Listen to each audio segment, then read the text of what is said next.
Among wrestling fans of a certain age, and by a certain age, I mean old enough to remember See No Evil, May 19th is a punchline that has long outlasted the joke. It's certainly not the most easily available film anymore, and the funniest thing about Kane these days is that Hangman tweet about the sheer number of chair shots he took over the years. Despite this, I began a tradition a few years ago where I would make a video about a wrestling related monster for May 19th. And this year, I've picked TNA's monster, Abyss. I wanted to explore the making of one of TNA's most enduring characters, just like I did for Kane last year and Frankenstein's monster the year before that. In this video, we'll look at the beginnings of Abyss's career, and we'll also look at the ideas behind where the character came from. Then, we'll look at Abyss's start in TNA. Despite Chris Parks getting his first national exposure in 2002, his in-ring career goes back longer than you might think. His first match was in early '95, having been trained by Roger Ruffin, who in his career had some enhancement matches for WWE in 1984. Ruffin was a referee for WWE for over a decade, and in '98 would take control of the Northern Wrestling Federation, based in Ohio, which is still running today. Other wrestlers who Ruffin had a hand in training include fellow TNA alumni Wildcat Chris Harris and good brother Carl Anderson. On a Wrestling Road Stories podcast with Bodyslam.net, Chris Harris notes that he and Parks started together and would travel and room together as well. Once TNA started, you can add James Storm and Slash of the New Church stable to that group. If you saw early TNA and remember those cap guns that Storm used to use in his entrances, Harris told a funny story from the week of TNA's first show about those same guns.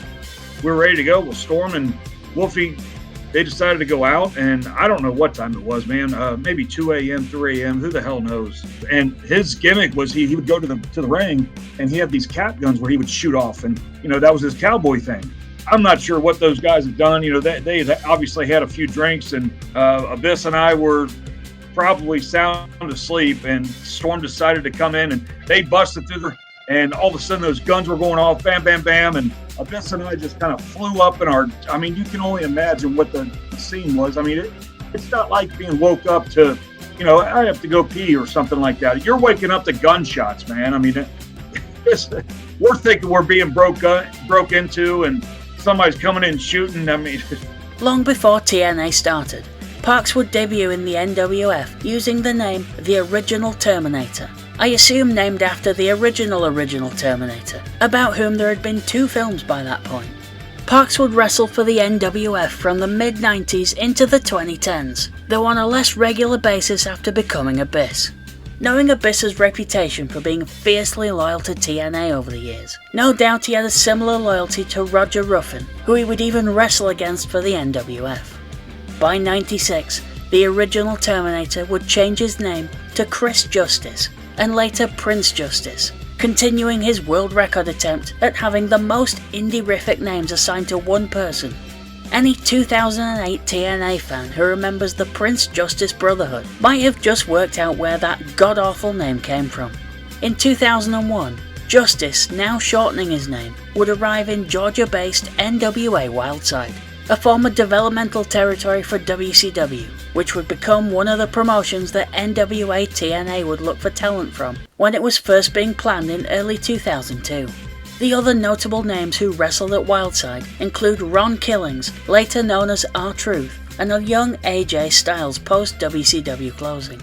As Justice, Parks would wrestle on NWA TNA's first ever event, as part of the main event Gauntlet for the Gold match to crown a new NWA World Champion.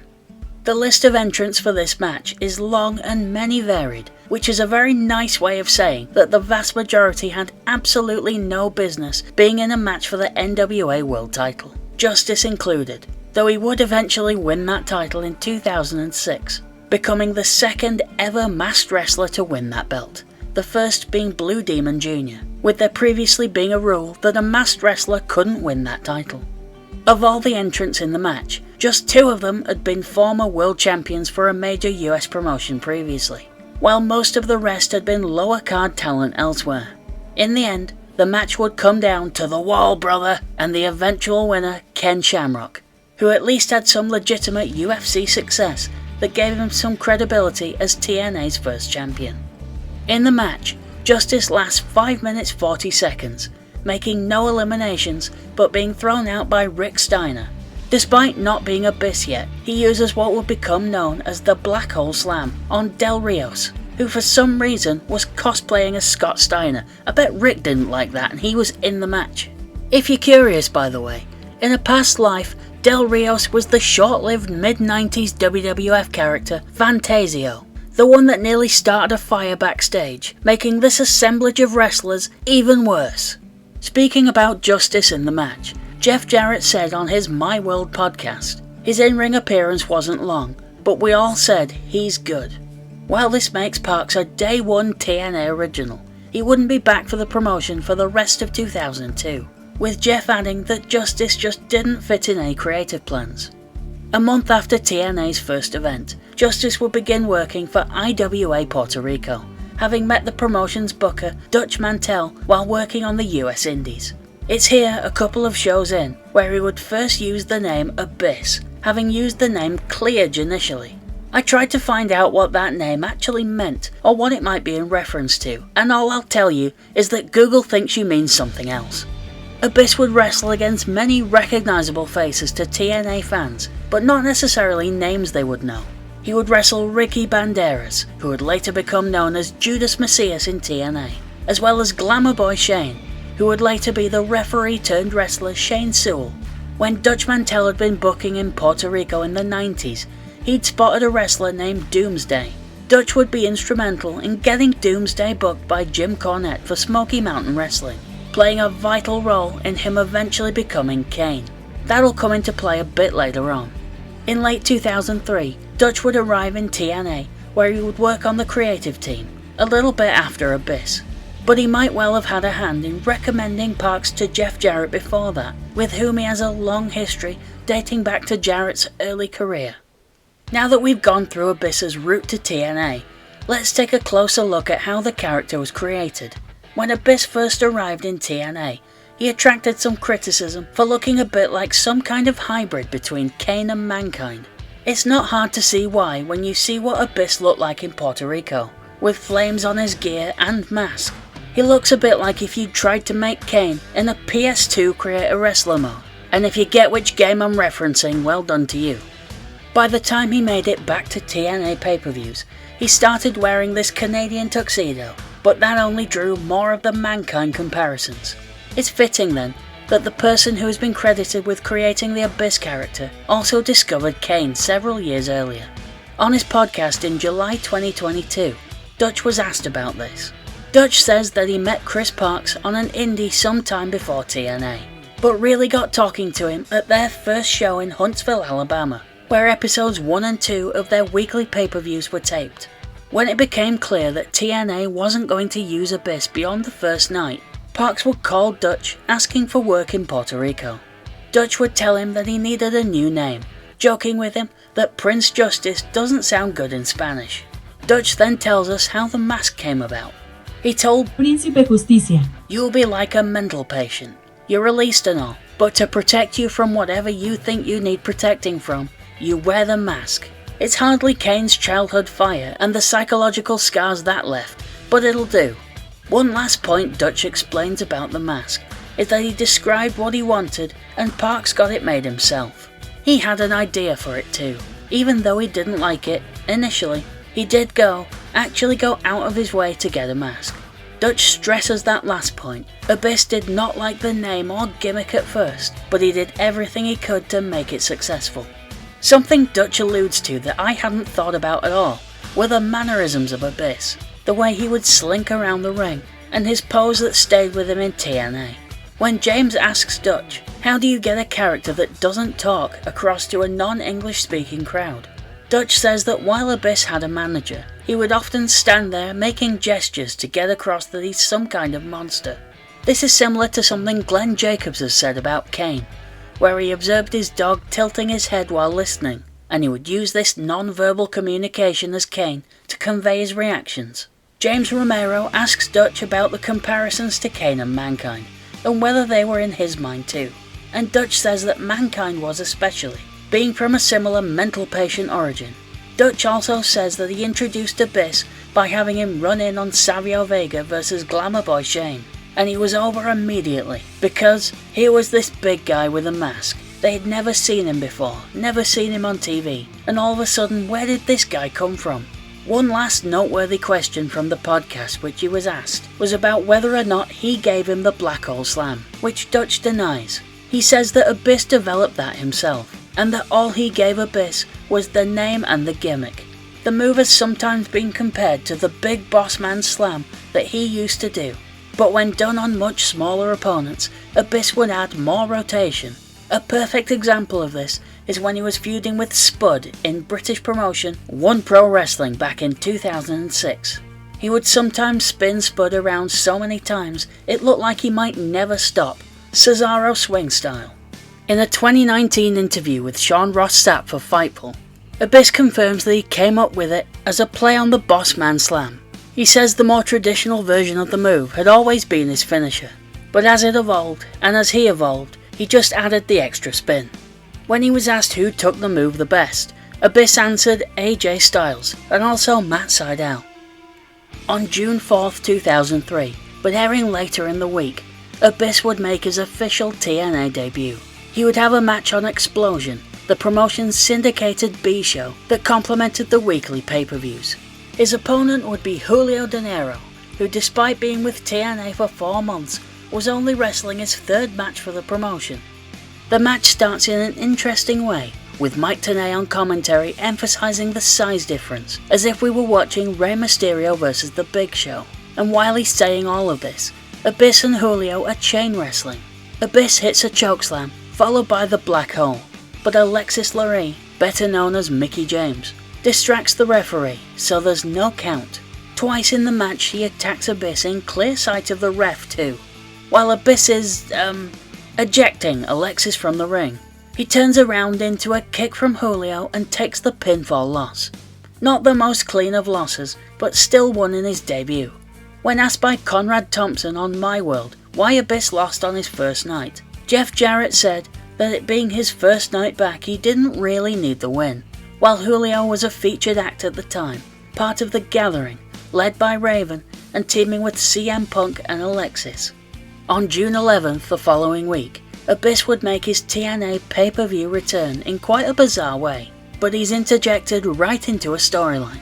We start to see an interview conducted by Scott Hudson ahead of a handicap match where Kid Cash is set to face Trinity, Eric Watts and his girlfriend Goldilocks, who is not a trained wrestler. Eric says that he's not going to let anything happen to Goldilocks as long as he's around, which is clearly a foreshadowing statement. In comments that wouldn't make air in 2025, Scott refers to Trinity as being abused by Kid Cash for weeks, which she responds to by asking, Scott, do I look abused? People may consider that abuse, but part of me likes it. TNA everyone. Before she can say any more damaging statements, Watts is attacked from behind by Abyss, who isn't named on the broadcast, but is referred to as a monster, forcing Goldilocks and Trinity to have to face Kid Cash by themselves. Trinity actually looks like she might beat Cash, until Abyss runs in and hits a Black Hole Slam, allowing Kid Cash the win. Over the next few weeks, it would become clear that Cash had some sort of control over Abyss, keeping him locked away behind a fence until he was needed to help him win matches. He would have his own in-ring return to the pay-per-views on July 2nd, defeating Eric Watts decisively in a short match. From there, he was a regular fixture on Explosion and the pay-per-views. In return, Abyss would become a loyal soldier for TNA, sacrificing his body in ever more insane matches, going through boards of tacks, barbed wire, and even tables that were on fire. He even turned down an offer to head to WWE as early as 2006, where according to Abyss in a podcast interview with Jim Ross, he was set to be The Undertaker's opponent at WrestleMania 23. If you want to hear some more detail about that, I talked about it recently in my video about Cookiegate. When the time came for Abyss to slow down the hardcore matches, he managed to in a rather creative way, reinventing himself from the ground up as the mild-mannered lawyer brother of Abyss, Joseph Parks Esquire. I'll be totally honest with you, the first appearance of the bumbling Joseph Parks, who arrived in TNA looking for his brother, was the final straw for me and actually made me stop watching Impact. Looking back though, the range that Parks showed is actually quite impressive, having played the typical intimidating big man for most of his career by that point. I'm willing to admit that I was wrong there. In 2020, during the pandemic era of WWE shows, while working for them as a producer, we briefly saw Joseph Parks brought back to life as AJ Styles' statistician, though sadly this didn't last long. You could say that Abyss's loyalty to TNA cost him in the long run, as you don't often hear much of his legacy in wrestling. He is, though, still employed, weirdly about to be part of the DLC for WWE 2K25, despite never having wrestled a match for the company, and a TNA Hall of Famer, honoured in the company he remained loyal to for so many years. In the episode of My World that I've cited in this video, Jeff Jarrett calls Abyss a guy who really put his roots in, did nothing but produce week after week, year after year. He later adds, making note that Abyss is one of the more famous TNA names that didn't work for a major promotion beforehand. I'd put him at the top of the list of success stories of TNA wrestling. It's not hard to argue that, given Abyss's longevity in the company and as a character. Speaking to Ring Rust Radio in 2015, while still an active wrestler, Abyss said, "Longevity in this business is something that not a lot of talents get the privilege to experience. I've been very fortunate and very lucky." In 2018, Abyss became the 8th inductee in the TNA Hall of Fame. In his speech, he described the honour as something he would, quote, cherish for the rest of his life, and he made a special note of being the first Impact original to be inducted. To date, the only Impact original, until Don West's induction in 2023. It takes a whole lot of loyalty and dedication to achieve such a distinction. It also takes a screw loose, no sense of self-preservation, and a metric shitload of willful blindness to the madness that is TNA's history. But it's still a distinction nonetheless. Thank you for watching yet another wrestling channel. If you enjoyed this, please comment, like or subscribe.